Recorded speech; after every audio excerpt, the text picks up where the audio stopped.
Olá, gente. É muito prazer estar aqui com vocês. Meu nome é Mário Olímpio, eu sou advogado com graduação na Universidade Federal do Estado de Mato Grosso e sou especialista em planejamento e gestão cultural, essa especialização feita na UNIC. Também tenho bastante orgulho de ter mais de 35 anos de trabalho prestado e de atividade na produção cultural na área da cultura, que hoje a gente chama de economia criativa. Comecei lá no ano de 1985 com o saudoso e querido amigo e artista plástico Adir Sodré. Eu comecei fazendo merchandising e assessorando a carreira do Adir Sodré lá no longínquo ano de 1985. Muitos de vocês ainda nem tinham nascido.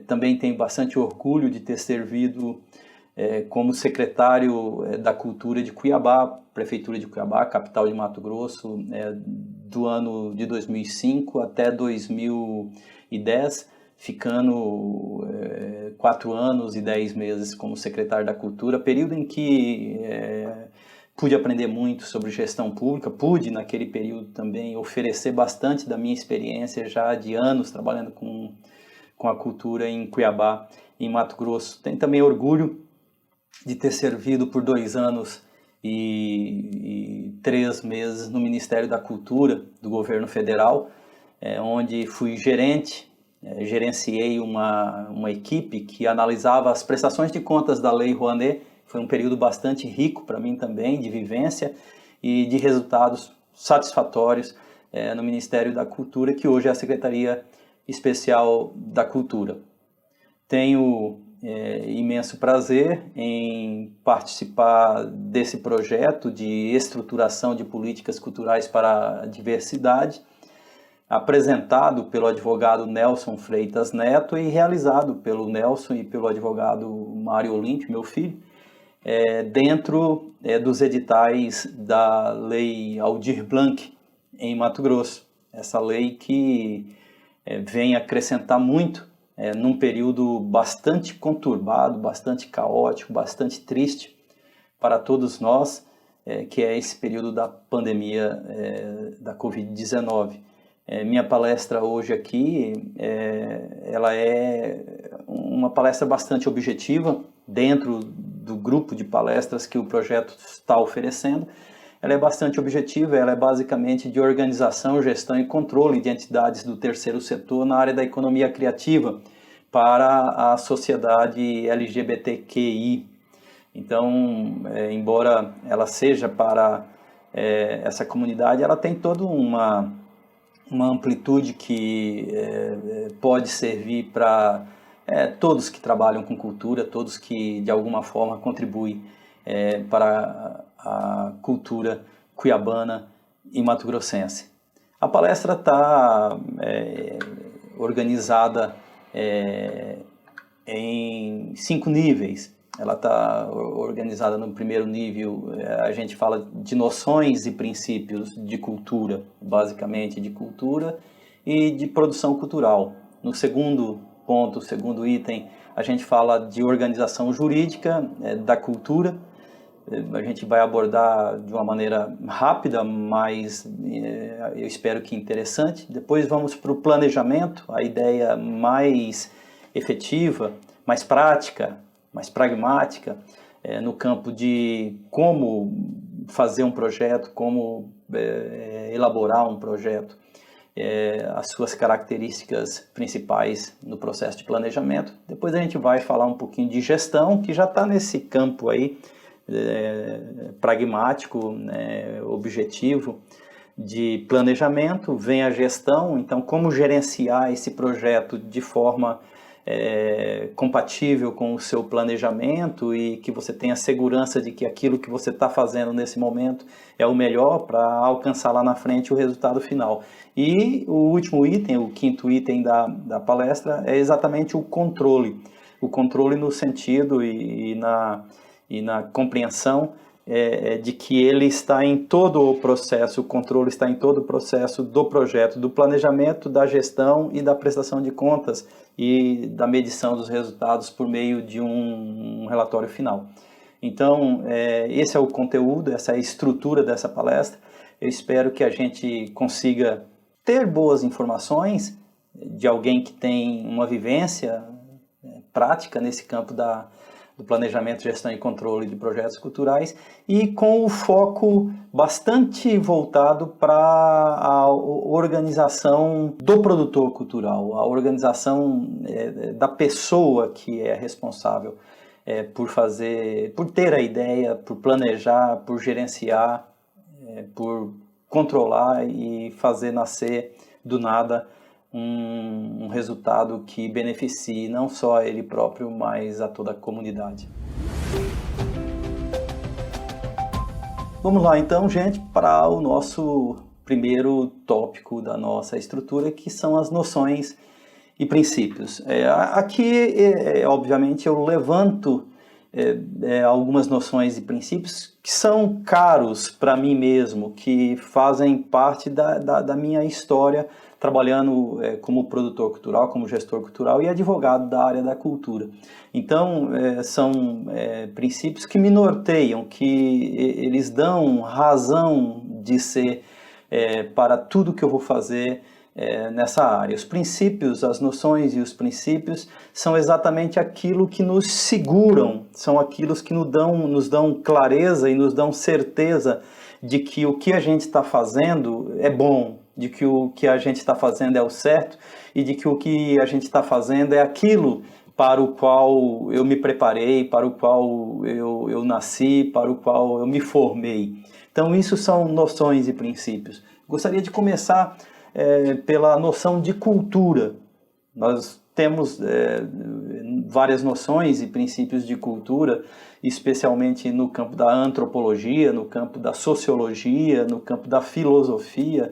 Nós vamos ter aí vários teóricos que trabalham sobre as noções antropológicas da cultura, mas eu vou me deter especialmente sobre as dimensões, eu diria, formais da cultura, as dimensões que estão na nossa Constituição Federal de 1988 e depois emendada em 2005, 2006, acrescentando na Constituição Federal os termos e os princípios, as noções e os princípios da cultura. Então nós vamos ter pela Constituição Federal e depois os teóricos que se desenvolveram aí após a Constituição Federal, trabalhando no Plano Nacional de Cultura, no Sistema Nacional de Cultura, e a gente já entra nesse papo da organização política e administrativa da cultura, falando do Plano Nacional de Cultura. Existe um Plano Nacional de Cultura, existe um Sistema Nacional de Cultura, que são construídos por lei federal,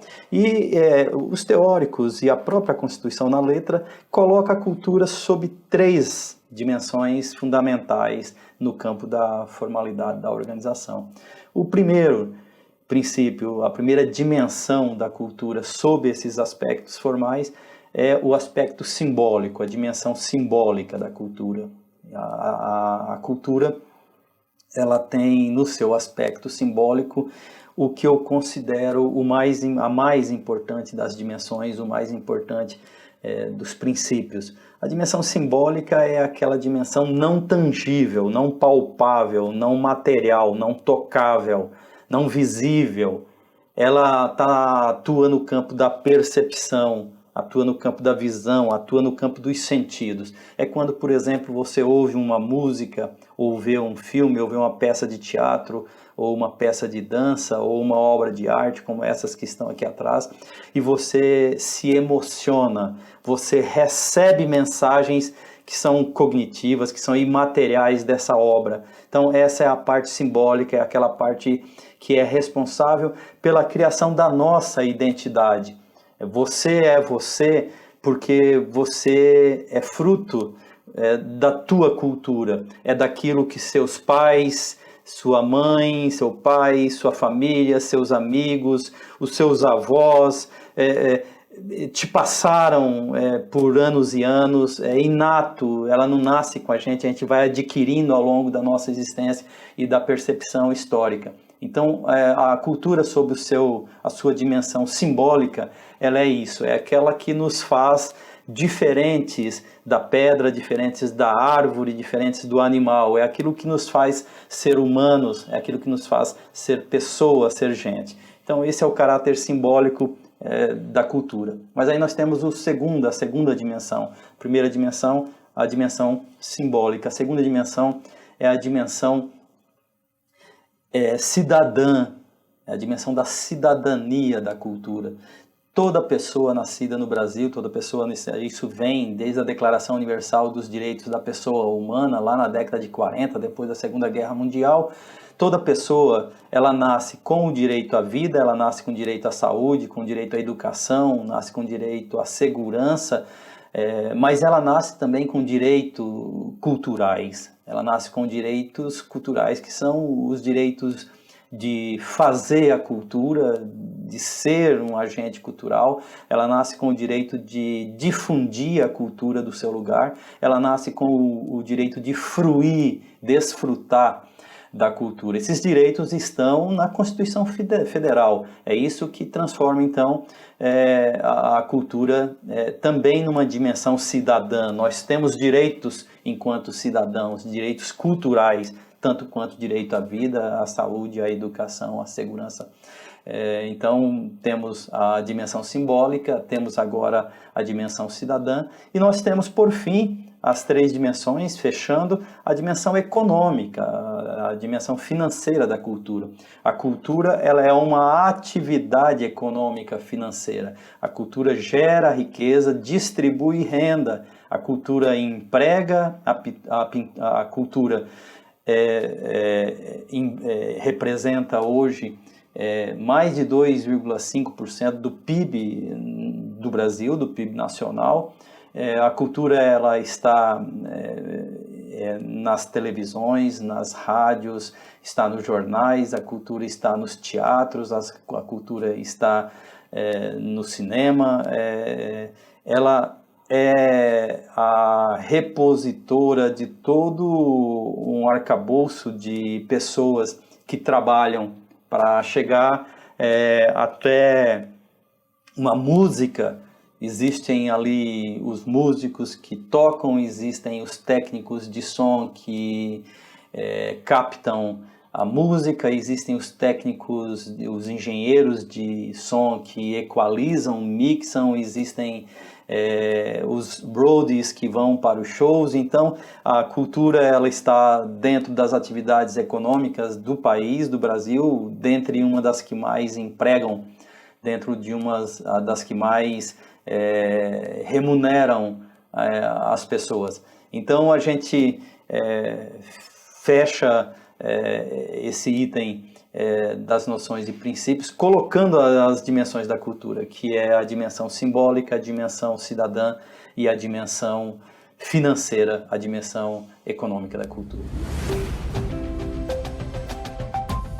Depois de falarmos das dimensões da cultura, a gente vai para a organização política e administrativa da cultura. Isso é importante porque quando a gente tem uma ideia, quando a gente tem um projeto, a gente tem na cabeça pelo menos a compreensão de três fontes de financiamento. A gente pensa em três fontes de financiamento. A gente pensa uma fonte de financiamento são os editais públicos, como é o caso deste aqui, que foi feito com recurso da Lei Aldir Blanc. Então é um edital público, o poder público financia, ele tem na sua Constituição a obrigação de financiar, a obrigação de restituir um pouco dos impostos que a gente paga para a atividade cultural. Então a gente pensa numa fonte que é a fonte do poder público, a gente pensa numa segunda fonte que são os editais privados, são os patrocínios de empresas privadas, como por exemplo, a gente vê a título de informação, o Instituto Cultural Itaú, por exemplo, a Votorantim, por exemplo, o BNDES, que embora seja uma estatal, ela é de economia mista. A Petrobras, que é de economia mista também, a Eletrobras, economia mista, entra num campo dos editais que a gente chama os editais privados, fora vários outros editais privados que acontecem. Então a gente tem uma fonte, os editais públicos, e aí incluídas as leis de incentivo à cultura também, como, por exemplo, a Rouanet em nível nacional. O 2 são os editais de patrocínio, de financiamento direto, que a gente chama assim, e a terceira fonte é a fonte da captação direta de recursos. É quando, por exemplo, você faz um show, faz uma apresentação de teatro, faz uma apresentação, um disco, ou um EP, ou um vídeo que você circula nas plataformas digitais, e você recebe diretamente do consumidor direto dinheiro. As plataformas de streaming de música, por exemplo, como o Deezer e a Spotify, por exemplo, o YouTube, quando você coloca ali a sua música ou o seu vídeo, você é remunerado tanto diretamente quanto pelo consumidor que está vendo e está pagando por aquele produto artístico, aquele serviço artístico, quanto pela manutenção do direito à publicação, digamos, a propriedade intelectual, né? Esses são os recursos. Então, nós temos 3 fontes, a pública, a privada por meio de patrocínios e a terceira fonte direta de recursos do consumidor. Então, a gente precisa saber da organização política administrativa da cultura. Em nível nacional, a gente tem a Secretaria Especial da Cultura, que é a entidade que era o antigo Ministério da Cultura, é a entidade que gerencia os recursos públicos da cultura, é a entidade responsável por colocar no seu orçamento e oferecer para a população as possibilidades de parcerias entre o poder público e a produção cultural, os produtores culturais. Nesse sentido, a Secretaria Especial da Cultura tem alguns programas. O momento não é um momento muito rico de oferecimento, até porque estamos vivendo um período de crise de oferecimento, mas a Secretaria Especial da Cultura ela trabalha com a Lei Rouanet, que é o principal programa, a principal fonte de financiamento. A Lei Rouanet ela coloca anualmente no mercado mais de 2 bilhões de reais, ela coloca, é pouco, mas é uma fonte de recurso importante. Então você que tem um projeto, você pode sempre pensar na Lei Rouanet como uma possibilidade. Então tem a Lei Rouanet, logo mais adiante a gente fala de uma maneira mais específica. E a Secretaria Especial da Cultura tem também o Fundo Nacional de Cultura, que não é muito exercitado exatamente porque o fundo não tem fundo. O fundo não tem muito recursos, as fontes de recursos do fundo não são aplicadas, não são exercitadas, não são arrecadadas da maneira como deveriam ser pela lei.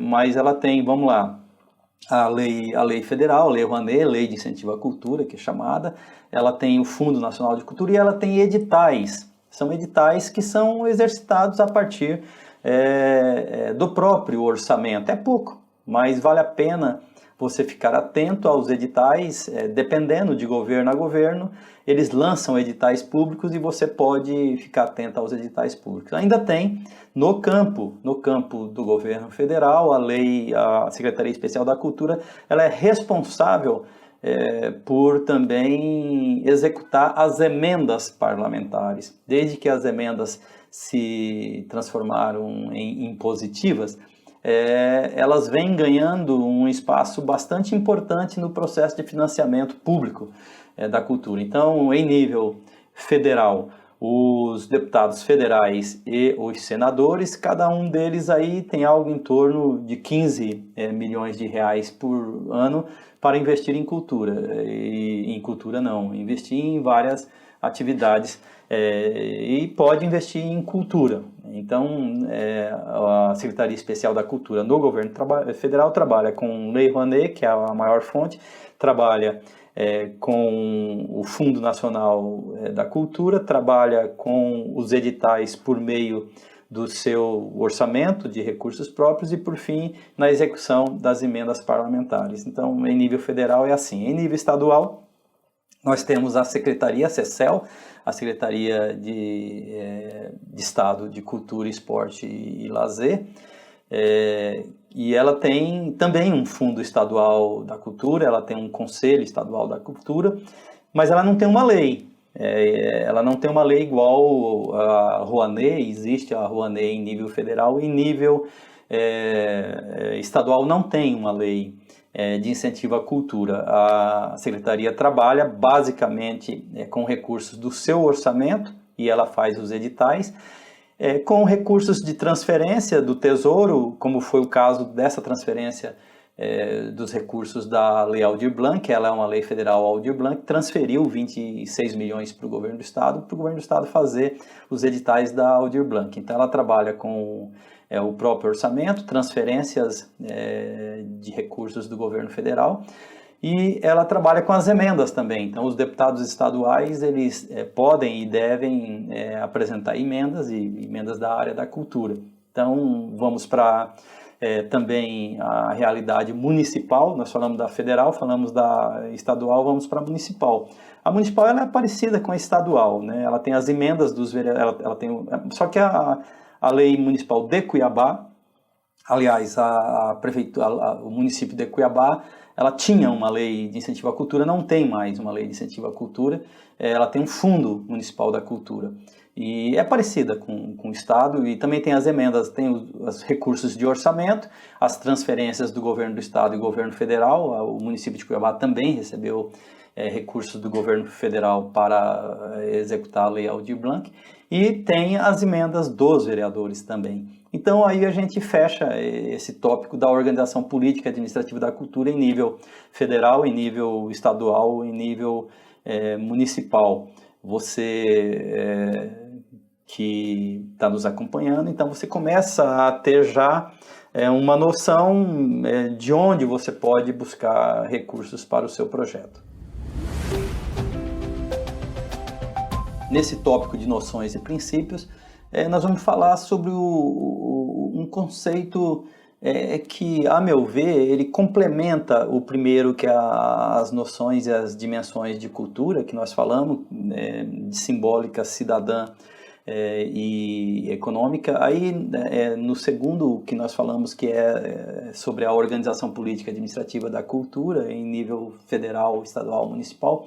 E a gente entra sobre dois conceitos que são dois conceitos muito contemporâneos, que às vezes ele fica martelando na cabeça da gente.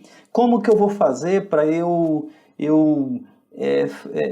tudo bem que tem a fonte pública, tem a fonte do patrocínio, tem a fonte da venda direto para o consumidor, né? Mas como que eu consigo chegar num desenho para que eu saiba qual que é a vocação do meu projeto? Que tipo de vocação tem o meu projeto quanto a esses princípios? Eu vou lá atrás, né?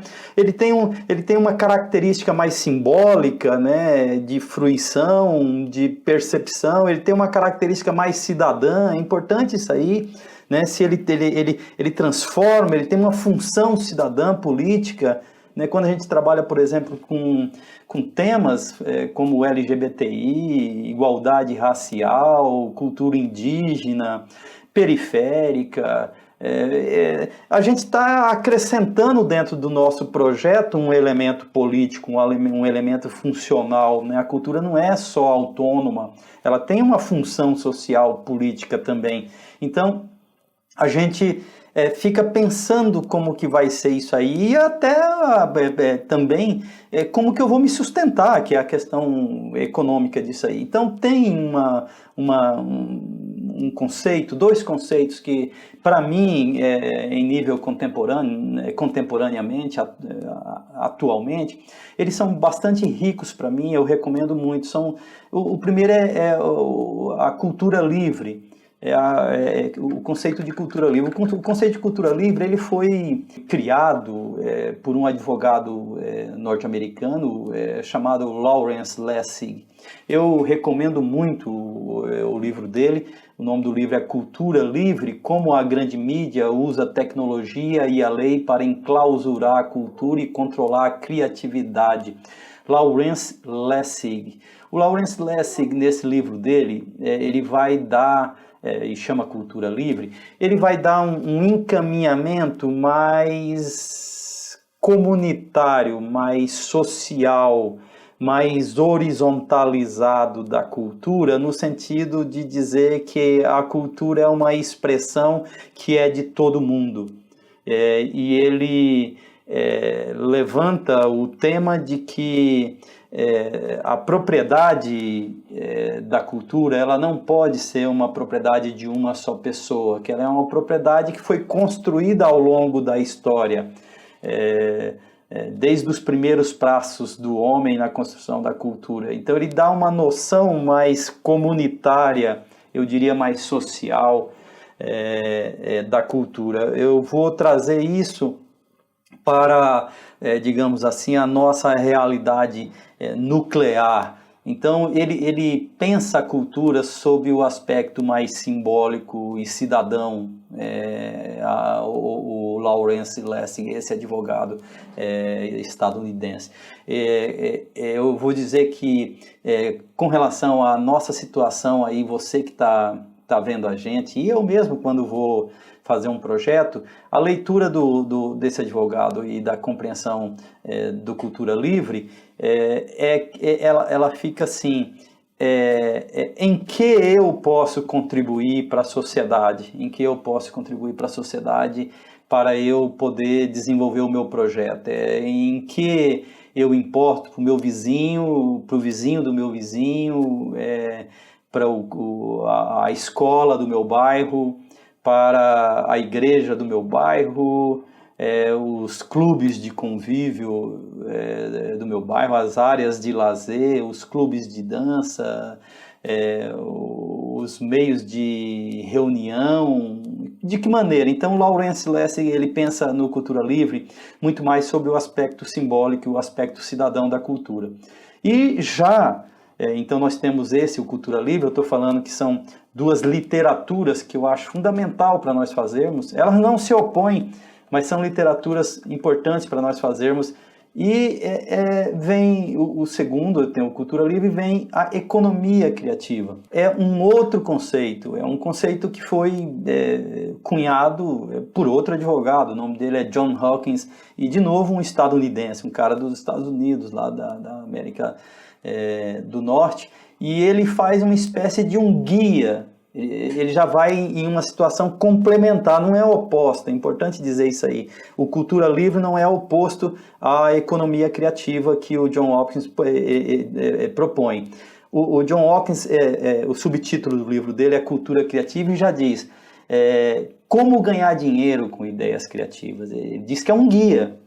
Ele diz que esse livro dele é um guia. Então eu posso dizer que contemporaneamente, nos últimos 10 anos, esses dois livros, esses dois conceitos, a cultura livre e a economia criativa, elas foram e são os dois conceitos que acabam fechando essas noções de princípios que eu coloquei. Então eu recomendo, vamos lá, a economia criativa. Se o Cultura Livre ele está mais no campo simbólico, da dimensão simbólica, da dimensão cidadã, já o Economia Criativa vem, obviamente, no campo econômico. Ele vai te dar um monte de noções práticas, inclusive, de como você transformar o seu projeto cultural em uma fonte de renda direta para você. Então eu recomendo essas duas leituras, o Cultura Livre do Lawrence Lessig e também o Economia Criativa do John Hawkins. Eu recomendo muito, e assim a gente fecha essa primeira parte. Bem, agora a gente começa a entrar para a parte mais objetiva. A gente já ficou na primeira parte noções e princípios que são importantes para a gente delinear o nosso escopo, né? Delinear o escopo do nosso projeto, a razão dele ser, a razão dele existir, né? E a gente passa então para o segundo item da nossa estrutura, que é a organização jurídica.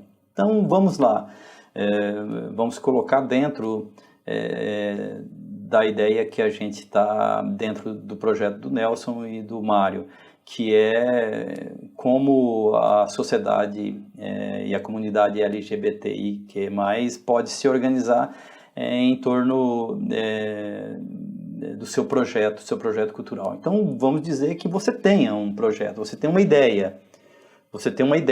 Está colocado, você provavelmente, além de ter a ideia, você já realiza algumas coisas nesse sentido, você já faz algumas ações, ou pode ser que não, pode ser que esteja apenas no campo da ideia o seu projeto. Você tem uma ideia, você quer contribuir de alguma forma para esta comunidade, para essa sociedade da qual você faça parte ou não, mas que você tenha afinidades com essa comunidade. Obviamente que aí nós vamos estar na dimensão simbólica, né? Nós vamos trabalhar na dimensão simbólica e cidadã, principalmente na dimensão cidadã, que é você trabalhar para que a tua atuação cultural, a tua atuação artística, ela contribua para a diminuição das diferenças, ela contribua para o respeito, para diminuir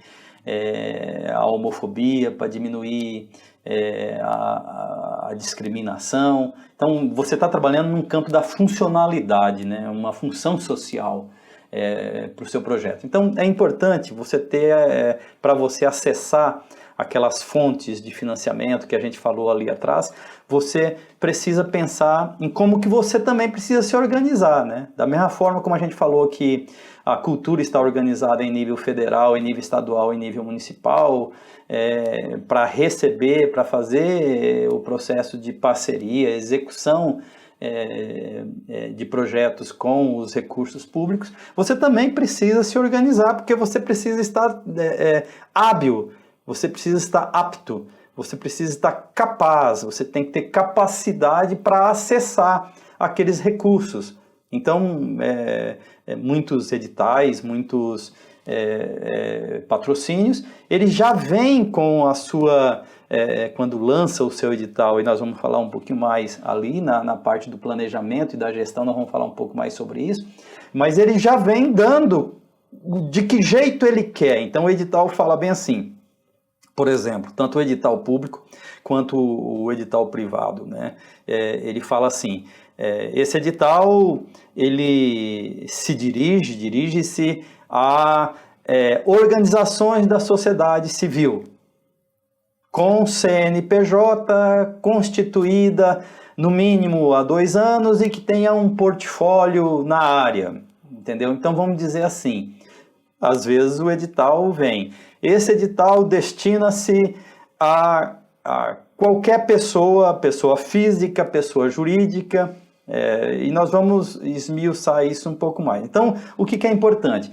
O importante é que você perceba, a partir dos seus recursos, eu não estou falando nem em recursos financeiros, mas também recursos financeiros, mas é importante que você perceba a tua identidade, que você olhe para dentro, se aproprie da sua identidade, que você perceba como que você está organizado.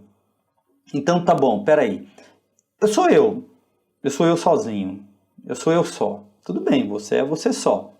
Então, se você é você só, se você está sozinho no seu projeto, você pode se organizar. Pessoa física, então você vai ficar com o seu CPF. Eu vou ficar pessoa física. Ou você pode se organizar pessoa jurídica. Qual que é a diferença, principalmente? Pessoa física é o seu CPF, pessoa jurídica você tem um CNPJ. É outra pessoa da qual você é responsável, é uma pessoa jurídica. Isso faz toda uma diferença, porque na hora que você... se você é só pessoa física, você fica limitado nos editais públicos e também nos editais privados. Você está limitado, além de ter certas restrições com relação à política fiscal e à política tributária. Eu recomendo, no caso de você ser só você, que você abra um MEI, é o microempreendedor individual, que você transforma você mesmo em uma pessoa jurídica também. E aí você fica com o seu CPF, quando aparece um edital em que você pode apresentar o seu projeto com o seu CPF, se apresenta com o seu CPF, se for nessa linha. Quando aparece um edital em que você tem que oferecer uma pessoa jurídica, você tem o seu MEI. O MEI é o microempreendedor individual, você tira pela internet em 15 minutos, você tem a sua pessoa jurídica. Então, vamos lá, se você é você só, então eu recomendo que você tenha o seu MEI. Mas se você não é só você tem outras formas de se organizar. Se você tem mais uma pessoa junto contigo, é sua irmã, é seu primo, é seu amigo, é sua namorada, o seu namorado, seu marido, sua mulher, que você tem ali, amigos, parceiros que estão ali.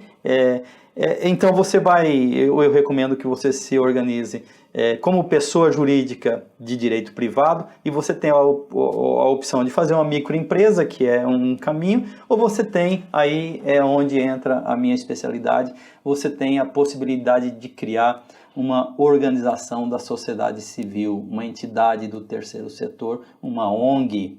Então tem vários nomes aí. Então, o que tem que acontecer? O que tem que acontecer é você olhar para dentro de você e ver aquilo que é mais apropriado para você estar preparado, a sua identidade está preparada para que você possa acessar esses recursos. E aí, mais do que acessar os recursos, é para que você possa planejar, gerenciar e controlar o seu projeto. Obviamente que ao longo agora do planejamento, gestão e controle, a gente vai falar também, vai retomar, obviamente, toda lá desde o início das dimensões, o tempo inteiro, e também sobre essa organização jurídica. Então, eu recomendo que você organize-se por meio de uma associação. Ela te oferece muito mais estabilidade jurídica e muitas possibilidades. A maioria dos editais públicos, a maioria dos editais privados são dirigidos para organizações da sociedade civil, são dirigidos para associações. Mas, Mário, como que eu vou fazer a minha associação? Uma associação, ela pode ser constituída por 2 pessoas. Ela não pode ser constituída por uma pessoa, porque aí não é uma associação. Aí é individual, você vai ficar com o seu CPF e vai ficar com o seu MEI, certo? Agora, se você tem mais de uma pessoa, quer dizer, se além de você tem outras pessoas que participam desse processo, que compartilham com você esse sonho, compartilha com você essa ideia, então você pode e deve criar uma associação. Quais são os passos para você criar uma associação? Bem, você precisa ter um estatuto para você criar uma associação. A primeira coisa que você tem que fazer é chamar as pessoas que estão ao seu lado. Vocês têm que chamar as pessoas que estão ao seu lado, 2, 3 pessoas, 4 pessoas, 5 pessoas, quantas pessoas sejam. Você chama as que estão ao seu lado e fala, olha, nós temos esse projeto aqui, e a gente vai criar uma associação para desenvolver esse projeto. Então, uma associação, ela tem uma razão de ser. Ela tem uma razão de ser, ela tem uma razão de existir, essa associação. E ela é, obviamente, a identidade, a personalidade jurídica e coletiva da sua ideia. Do ideal das várias pessoas que compõem ela, sai uma única ideia. Então ela tem que ter uma identidade, a razão de ser, por que existe essa, o que uma identidade tem? Quando você pega a sua identidade, por exemplo, a minha aqui do advogado, né? O que tem aqui na minha identidade de advogado? A minha identidade de advogado, ela tem meu nome, ela começa com meu nome. Então, uma entidade, ela tem que ter um nome, uma associação, ela tem que ter um nome. E aí que essa carteira de identidade da entidade é o estatuto dela. Então você tem que reunir esse grupo, conversar com esse grupo, seja 2, 3 pessoas além de você, e você pensar em um estatuto. Você vai encontrar vários estatutos, mas o estatuto que eu recomendo é aquele estatuto construído sob os princípios da Lei 13.019 de 2014, modificada pela Lei 13.204 de 2015, que é chamado de EMIROSC, M de Marco, OSC de Organização da Sociedade Civil. Então, é a lei do EMIROSC. A gente também vai deixar a referência dessas leis. Você, obviamente, pode chamar um advogado. O ideal é que você convide um advogado, chame um advogado. Você pode remunerar esse advogado ou você pode conversar com ele para o advogado, dentro do Estatuto da Advocacia, fazer uma prestação de serviço que seja pro êxito ou pro bono. Isso você tem que é pro bono, é que o advogado faça contribuindo gratuitamente, ou pro êxito, que o advogado faça para mais tarde ele ser remunerado pelo serviço que ele está prestando.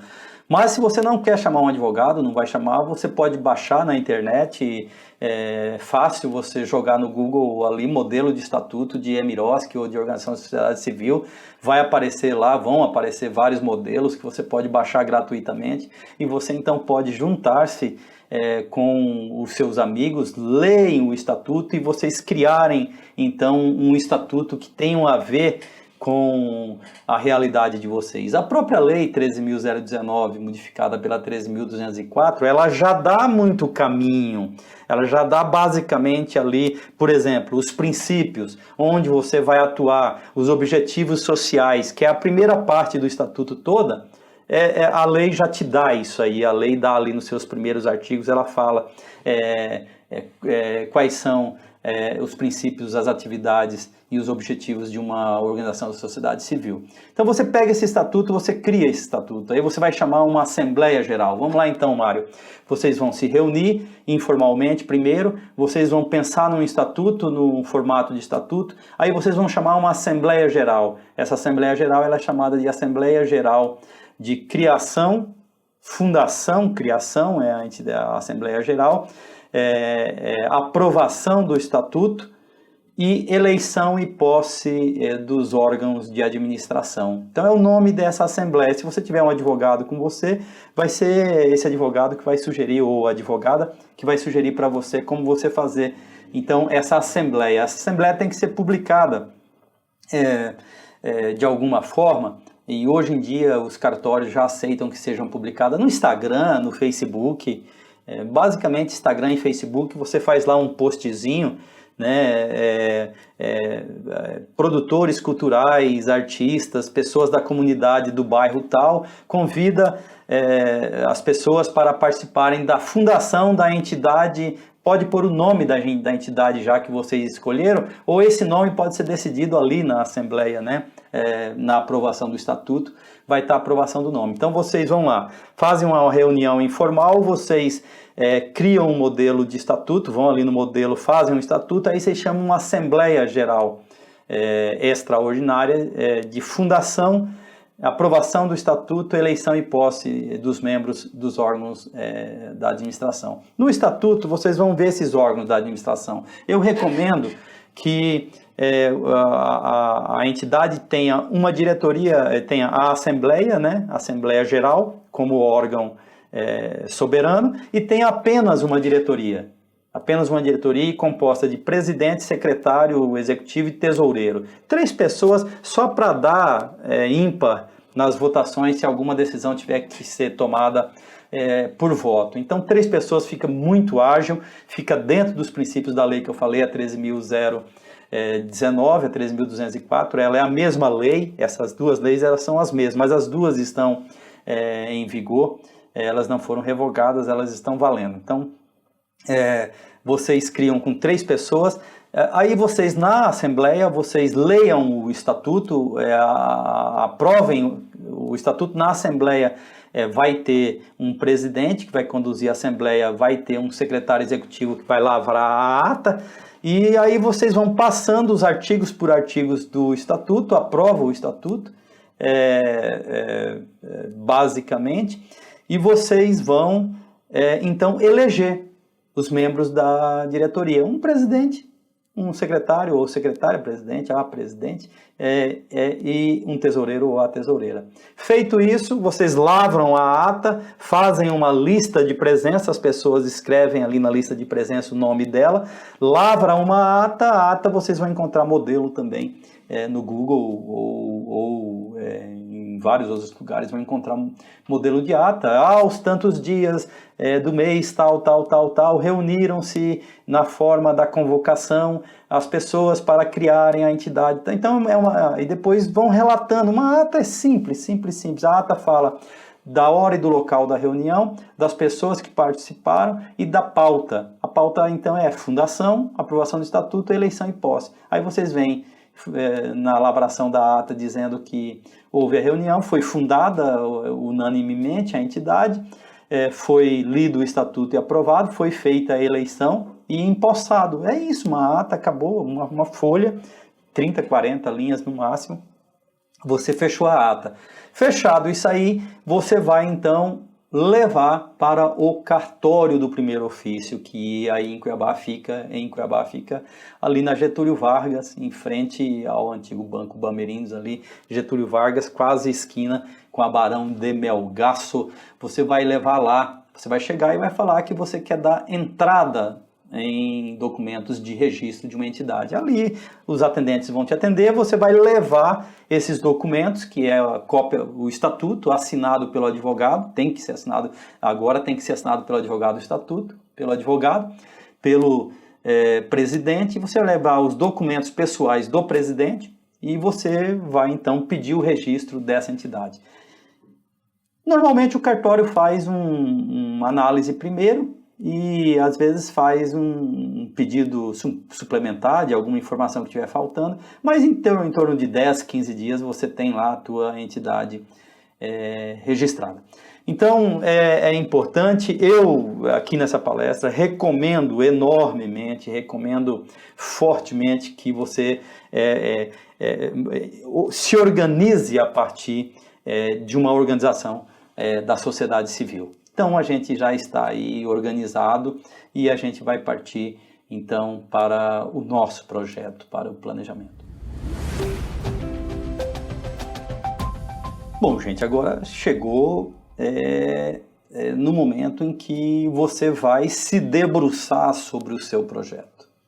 Ou o projeto de vocês. Vocês já criaram a entidade de vocês, vocês já criaram a organização de vocês, e importante ali atrás, na organização jurídica de vocês. Vocês já fizeram o cadastro de vocês no SIGCOM, vocês já fizeram o cadastro de vocês na plataforma Mais Brasil. O SIGCOM é para você fazer as parcerias com o governo estadual, a plataforma Mais Brasil é a plataforma para você fazer as parcerias com o governo federal. Tanto o SIGCOM quanto a plataforma Mais Brasil você encontra no Google. Não é fácil, eu não vou mentir, não é fácil, você precisa parar um pouquinho. Obviamente que você precisa ter uma pessoa no seu grupo que vai se dedicar a esse processo de pesquisa, de se formar nesse processo. Também não é difícil achar cursos, achar inclusive com a gente mesmo, a gente pode desenvolver junto com vocês, o Nelson, o advogado Mário Neto, a gente mesmo, pode desenvolver com vocês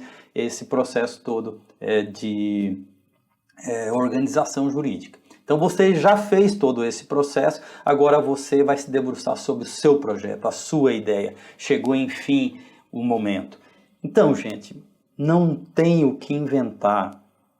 Não tem o que inventar, não tem nada de novo fundamentalmente. Você vai fazer o velho planejamento estratégico.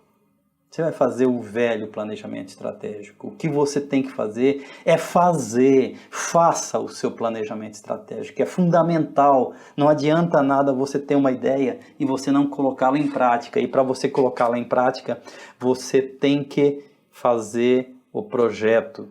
Tem uma frase, uma passagem na Bíblia, que eu não me lembro onde é que está, mas eu sei que existe, que fala que Deus não gosta de quem só pensa e não realiza. Mas Deus também não gosta de pessoa que vai realizando sem pensar. Então o planejamento é fundamental, você tem que planejar. Você tem que pensar. Deus gosta da pessoa que pensa e executa. Então você tem que pensar e executar. Isso é fundamental. Então, o planejamento é o planejamento estratégico, ferramenta de administração fundamental. Você tem que fazer o planejamento estratégico. Como você vai fazer esse planejamento estratégico? Reúne as pessoas do seu grupo. Mesmo que seja 1, 2, 3. Reúne as pessoas do seu grupo. E vocês vão colocar algumas técnicas que são indispensáveis. Vocês vão colocar. Uma das técnicas é começar pela a chamada análise SWOT. SWOT são as abreviações em inglês do que nós vamos colocar em português. É força, análise SWOT. É você analisar as suas forças. Quais são as nossas forças? O que nosso projeto tem de forte, de poderoso? Por que que ele precisa acontecer? Vocês vão pegar esse exercíciozinho, é muito simples. Vocês fazerem essa análise, que é a análise SWOT. Então, vocês começam analisando quais são as forças de vocês. Por que o meu projeto precisa acontecer? Qual é a força dele? A força é a nossa vontade de vencer. A força nossa é a nossa união. A força nossa é termos um grupo multidisciplinar, um grupo que entende de arte, um grupo que entende de gestão, um grupo que entende de planejamento. A nossa força é a demanda da sociedade. A sociedade precisa do trabalho que nós estamos fazendo. A nossa força é a experiência que a gente tem. A nossa força é a clientela que está aqui perto do que a gente está fazendo. Essas são as nossas forças. Vocês vão junto levantar, pensar, conversar sobre essas forças de vocês. Depois vocês vão para as fraquezas. Quais são as nossas fraquezas? Nossa fraqueza, a gente não tem dinheiro. A gente não tem dinheiro. A gente não tem apoio do poder público. A gente não tem apoio do empresariado. A gente não tem apoio da comunidade. As nossas fraquezas são que a gente não está capacitado o suficiente para realizar aquilo que a gente quer realizar. Nossa fraqueza é que falta vontade, falta estímulo, falta ânimo para a gente tocar adiante. Estou dando exemplos do que seriam forças e do que seriam fraquezas. Esses são, na análise SWOT, o cenário interno, é aquele cenário que a gente domina, é aquilo que está dentro da gente, tanto as nossas forças quanto as nossas fraquezas, a gente domina, tá no nosso campo. Mas existem coisas que a gente não domina, que está no campo exterior. Isso a gente não domina, para o bem e para o mal a gente não domina. Então, na análise SWOT tem a análise no campo interior, que são as forças e as ameaças e as fraquezas. E no campo externo, que a gente não domina, a gente vai ver as oportunidades. As oportunidades a gente não domina, elas vão surgindo.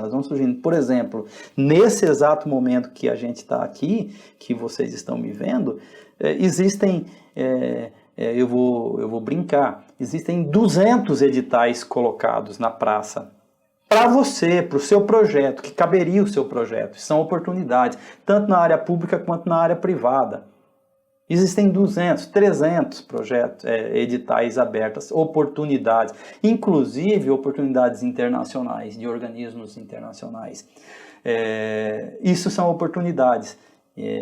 Existem oportunidades de você, talvez não esteja enxergando, um comerciante perto do seu negócio, que pode e tenha interesse, preste atenção no planejamento estratégico desse comerciante, preste atenção no modelo como ele age no mercado, e você vai perceber que pode ter um comerciante aí perto que é uma oportunidade para você. Então, no campo externo, vamos lá, no campo interno tem as forças e as fraquezas que dependem de você. Você pode dominar suas forças, você pode dominar suas fraquezas. E tem as externas, que são as oportunidades, e essas você não domina, você tem que ficar atento para elas. E as ameaças, oportunidade e as ameaças que existem, por exemplo, externas. A pandemia é uma ameaça, né? Por outro lado, a Lei Aldir Blanc foi uma oportunidade, né?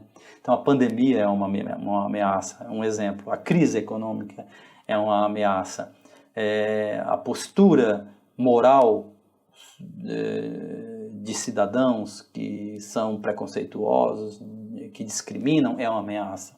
Então você tem que juntar o grupo e você pensar em quais são as suas forças e fraquezas, quais são as oportunidades e ameaças. É um ótimo jeito de começar um planejamento, até porque vocês nivelam entre si, entre as pessoas envolvidas, nivelam entre vocês essas informações. Todo mundo fica no mesmo nível, todo mundo entende. Lá na frente, quando a gente, puxa vida, tinha essa fraqueza, a gente sabia dessa fraqueza e a gente não se precaviu dela. Ou, puxa, aquela oportunidade. Então, todo mundo está no mesmo nível. A partir do momento que você fez esse exercício, você vai poder tirar os níveis do planejamento estratégico, né? E os níveis do planejamento estratégico, gente, é tudo aquilo que vocês já sabem, já conhecem. São as nossas missão, visão, valores, quem somos nós, quem é o nosso público. Vamos usar uma palavra mais mercadológica, quem são os nossos clientes.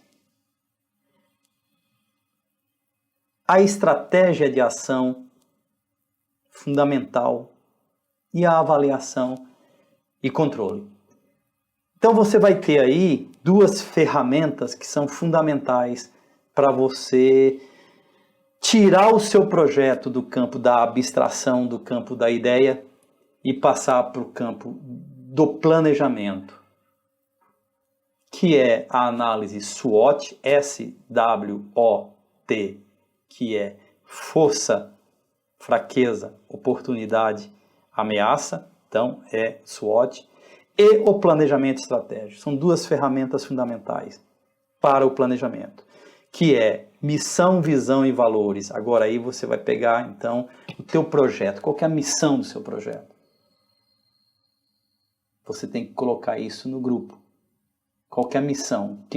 Para que a gente existe? Né? A missão do nosso projeto. E vem visão, vem valores. Quem somos, quem são nossos clientes, estratégia de ação, avaliação e controle. Esses são ferramentas fundamentais para você. Qualquer outro tipo de avanço que a gente possa fazer são avanços em cima dessa ideia objetiva. Você organizou a sua entidade, a sua associação. A sua associação agora ela tem uma personalidade jurídica e ela tem um planejamento estratégico. Isso é muito importante. Vocês sabem quem vocês são e para onde vocês querem ir. Agora é a hora de pegar o projeto e colocar a mão na massa. E o projeto, gente, vamos lá. Cada edital tem uma característica. Existem padrões. Os editais, tanto eles públicos quanto privado, ele tem alguns padrões. Ele se divide em 3 fases, basicamente, os editais. A primeira fase é a identificação do edital e referências. São os princípios do edital. É a primeira fase. Ali eles vão dar as referências legais que você precisa para ver se você se enquadra. Para ver se aquela tua entidade criada, então nessa primeira parte do edital, vai dizer bem assim, este edital é destinado a pessoas jurídicas de direito privado sem fins lucrativos, por exemplo. Então você sabe que a sua associação, a sua organização social civil se enquadra nessa primeira parte.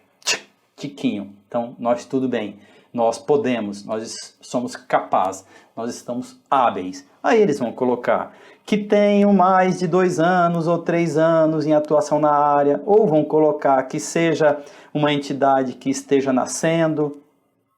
Usa-se muito hoje em dia isso aí, as chocadeiras, né? Aquelas entidades que estão começando, até chamado startup, por assim dizer, um termo em inglês, mais atual, é a antiga chocadeira. Então, a primeira parte do edital, ele vai dizer isso aí. A segunda parte, ele vai dizer sobre o que é. Então, vamos lá. Esse edital, ele tem por objetivo, qual é o objetivo do edital? É a segunda parte. Financiar projetos, planos, iniciativas que tenham atuação na área da diminuição da homofobia, do preconceito, da discriminação para a comunidade LGBTQI. Então, vamos dizer, eu estou colocando aqui, é a segunda parte do edital. A terceira parte, basicamente, ele vai dizer dos valores. E aí você vai enxergar onde que você acerta ali nos valores. E eles trazem, na terceira parte, qual que é o formato do projeto que você vai apresentar. Isso não é problema, sabe por quê? Porque você já fez o seu planejamento estratégico. Então você já tem ali no seu planejamento estratégico, basicamente, todas as respostas que aquele formulário vai pedir para você. Mas, basicamente, um formulário de edital, seja ele público ou privado, basicamente, ele vai ter objetivo geral. Objetivo geral. Qual é o seu objetivo geral? Objetivo geral é você ser objetivo. É ser claro, é ir direto. Depois eles perguntam qual é o seu objetivo específico. No objetivo específico, às vezes não pergunta, entendeu? Mas às vezes pergunta qual é o seu objetivo específico. O objetivo específico é onde você vai colocar e enumerar quais são as conquistas indiretas que o seu projeto vai conquistar. Quais são os seus objetivos indiretos. Depois você vai chegar à justificativa. O objetivo geral é um texto curto, objetivos específicos indiretos são textos pequenos, pontuais. Diminuir a discriminação, aumentar as oportunidades de emprego e renda, diminuir os casos de crime de homofobia, aproximar-se do setor educacional para contribuir. Então, esses são os objetivos indiretos, os objetivos específicos. O objetivo geral é fazer ações de arte na área de teatro, música e dança na comunidade do bairro tal, bairro do CPA, na região tal, para atender a adolescentes e jovens de 14 a 26, 27 anos, dimensionando que a gente atenda em torno de 40 pessoas desse público no espaço de 6 meses, por exemplo. É um objetivo geral. E objetivos específicos, né? Os objetivos indiretos são esses aí. Melhorar a qualidade de vida da população, diminuir os casos de crime de homofobia e de discriminação, enfim. Aí você vem para a justificativa. A justificativa é o momento em que você vai contextualizar. É o contexto. Olha, aonde nós vivemos aqui, nesse bairro, existe um índice muito alto de discriminação e de crimes de homofobia e de desconhecimento, de falta de entendimento, de educação. E a gente quer, nesse bairro aqui, que tem uma população de 30 mil pessoas, pesquisa, vai lá no IBGE, pesquisa quantas mil pessoas moram no bairro, se der, pesquisa até qual é o IDH, pesquisa qual que é a faixa etária, a faixa de renda, isso é importante você pôr na justificativa, é importante. Você precisa também, na hora que você vai ler o edital, você saber se você enquadra naquele edital com relação a esses níveis socioeconômicos. Então isso é justificativa. Depois da justificativa, você vem para a estratégia de ação. Então primeiro, o que a gente vai fazer? Primeiro a gente vai pesquisar dentro da área aqui, qual é a clientela nossa, como que a gente pode chegar até ela. Depois nós vamos pesquisar quais são os artistas que a gente vai trabalhar, as pessoas que vão trabalhar com a gente, os parceiros. Reunir isso aí. Depois nós vamos fazer o nosso plano de aulas, o nosso plano de apresentações. Depois nós vamos fazer as apresentações. Depois nós vamos medir quantas pessoas participaram das nossas apresentações. E depois nós vamos prestar conta. Isso é estratégia de ação, basicamente. Aí você vai depois de, então, objetivo geral, objetivo específico ou indiretos, você vai a justificativa que conta a história, o contexto, aí você vai partir para a estratégia de ação, como você vai realizar as coisas, como que eu vou fazer, e aí você vai fazer o cronograma de execução, onde eu vou fazer cada uma dessas tarefas, quando eu vou fazer, são tarefas que você coloca o cronograma de execução. A planilha orçamentária, muito importante a planilha, quanto vai custar cada um dessas ações. Aí você vai fazer um plano de divulgação, um plano básico de divulgação.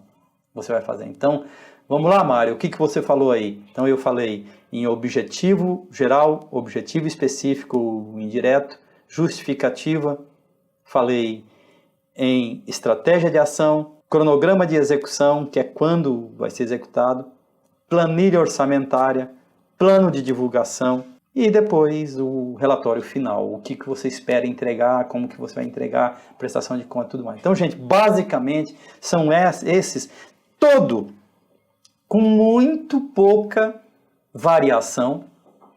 A maioria, 85%, 90% dos editais que você vai encontrar, eles vão pedir isso aí. Então não custa nada você começar a exercitar o teu projeto e você já fazer um projeto, aquilo que a gente chama de projeto estruturante, projeto master. Então lá no seu planejamento estratégico, na hora que você pensar a estratégia de ação, você já vai desenhar esse projeto, a estratégia de ação dentro do planejamento estratégico. É isso, é objetivo geral, objetivo específico, justificativa, essa trilha que eu falei para vocês. Vocês vão estar preparados e não vão ser mais surpreendidos e não vão perder mais oportunidades. Isso leva tempo, leva trabalho, leva pesquisa, precisa de ânimo, precisa de coragem, precisa de vontade de fazer, sabe por quê? Porque provavelmente você não vai ser remunerado nesse período todo de construção, de organização do seu trabalho, da sua ideia. Você não vai ser remunerado. Raramente. Pode até acontecer que apareça um edital que seja exatamente para planejamento de ações nessa área. Pode até acontecer, mas normalmente você não vai ser remunerado. Mas você tem que planejar para que você receba esse dinheiro lá na frente. De todo esse trabalho que você fez, você consiga receber esse dinheiro lá na frente. Tudo bem, você juntou tudo isso aí. Agora vamos para a gestão. A gestão, depois você fez o seu projeto, você apresentou ele nos editais, essa é gestão já. Aí nós já estamos na gestão. O planejamento nós já passamos. Então, o projeto está pronto. Agora a gestão. Eu vou procurar os editais. Gente, pesquisa. Tudo isso pode ser feito ao mesmo tempo. Tudo isso pode ser desde lá do início, você já vai trabalhando onde é que está o edital. Muitas vezes você vai criar uma entidade toda a partir de um edital. O edital falou que precisa ter, você vai criar e vai fazer, entendeu? Muitas vezes. Não é o ideal. Porque existem as quarentenas das organizações da sociedade civil. O que é quarentena? Para você contratar com o poder público federal, você precisa ter pelo menos 1 ano de existência de CNPJ, a tua entidade. Para você contratar com o governo estadual, você precisa ter pelo menos 2 anos de existência de CNPJ. Para você contratar com o governo municipal, você precisa ter pelo menos 3 anos de existência. Existem exceções a essa regra aqui. Existem exceções. Mas a regra é essa, que você tenha que ter 1 ano de existência de CNPJ para o governo federal, 2 anos no governo estadual, 3 anos para o governo municipal. Então, começa já a fazer sua entidade. Ah, mas eu não vou fazer porque eu não vou ter 1 ano. Se você não começar, você nunca vai ter 1 ano, 2 anos, 3 anos. Além dos portfólios que você precisa ir construindo, né? Portfólio ali. Então, nós já estamos no campo da gestão, tá bom? Então, já vamos procurar onde é que está aquele edital que é um edital compatível com a minha entidade. Vamos verificar qual que é esse edital. Então, tudo bem. Procuramos edital, internet, troca de parceria com WhatsApp, com Facebook. Tem um monte de fontes aí de editais, não é difícil. Então uma pessoa tem que pesquisar isso aí. Apresentamos, juntamos os documentos, isso é gestão. Juntamos os documentos, muito provavelmente precisa de certidões, portfólio. Portfólio, você pode juntar o seu portfólio, que é fotos, datas, cartaz, flyer, publicado na internet, publicado no Instagram, publicado no Facebook, circulado no WhatsApp, de alguma atividade, das atividades que vocês realizaram, mesmo que informalmente. Então isso é um portfólio, de edital para edital. Então a gestão, função da gestão, juntar os documentos necessários, o portfólio, e fazer a inscrição do projeto. O projeto já vai estar pronto lá. Objetivo geral, bababá, tudo aquilo que a gente diz. Já vai estar pronto. Inscreveu, aí acompanhar. Se o seu projeto tiver a felicidade de ser contemplado, selecionado, aí você vai ter que juntar outros documentos, certidões da Receita Federal, certidão do Estado. Sim, são ali, é chato, é uma burocracia chata, mas faz parte de todo o processo. São ali, dependendo de edital para o edital público estadual, você precisa juntar em torno de, são todas as 5, 6 certidões da entidade e mais 5, 6 certidões dos membros da diretoria, os 3, presidente, o secretário e tesoureiro. Juntou tudo isso aí, você vai receber o dinheiro. Aí você precisa abrir uma conta específica. Vamos lá, para cada edital, para cada projeto, você tem que ter uma conta específica. E aí você tem que abrir uma conta específica. E aí você vai lá no edital e vai ver a sua planilha financeira. É muito importante você fazer a sua planilha financeira ou planilha orçamentária. Porque quando você for prestar contas, seja para poder público, seja na iniciativa privada, nos editais privados, a tua prestação de contas tem que bater com aquela tua planilha orçamentária. Existem exceções, variações, e isso, mesmo o poder público quanto a iniciativa privada, eles abrem espaço para, ao longo da execução, você fazer mudanças na sua planilha orçamentária. Mas na hora de prestar contas, você precisa ter a conciliação daquilo que foi planejado com aquilo que foi executado. Você tem que ter semelhança, você tem que ter exatidão com aquilo que foi planejado, com aquilo que foi executado. E aí você vai provar isso por meio de notas fiscais, principalmente notas fiscais. Você então conseguiu ser selecionado, juntou tudo isso aí você vai para a gestão do projeto, a execução do projeto. Você tem que acompanhar o cronograma, então quando foi realizada, quando foi que eu propus que seria realizada a atividade, ela foi realizada dentro desse prazo. Não conseguiu, eu justifico por que não conseguiu. A pandemia não deixou, por exemplo. Aí então está explicado por que eu não pude fazer dentro daquilo que foi planejado. Mesma coisa, a planilha orçamentária. Você realizou aquele trabalho, é importante fazer o registro, que é o plano de divulgação, que a gente chama, que está lá no projeto, o registro dessa sua atividade. Faça o registro fotográfico, jornalístico, documental, os posts que você fizer na internet, Instagram, Face, YouTube ou qualquer outra mídia social, TikTok, o que você usar, você faça o registro e faz a prestação de contas junto com as notas fiscais e o plano básico de divulgação. Controle é parte da gestão, abertura em conta de banco, a gestão de pagamento, você vai fazer contrato ou não vai fazer contrato, cotações, recibo, nota fiscal, transferência do dinheiro, atestados, guarda de documentos, tem que ter uma pessoa que guarde esses documentos, além de num diretório no computador digitalizado, ele ser guardado também, os documentos originais fisicamente. Então, esses são os trabalhos básico de gestão, e você vai finalizar com a tua prestação de contas, encaminhar a tua prestação de contas e acompanhar. É muito importante que você acompanhe, porque depois de apresentados os documentos da prestação de contas, muitas vezes o titular do edital, ele diligencia pedindo novos documentos, novas informações. Você não pode deixar a tua entidade ficar inadimplente, você ficar inadimplente, porque seria uma demonstração imensa de incompetência, seria uma demonstração de incapacidade para você operar recursos, e muito pior do que tudo isso aí é você entender e compreender que você não tem capacidade para você realizar o seu sonho, para você realizar o seu projeto. creio que a gente não esgotou o tema, pelo contrário,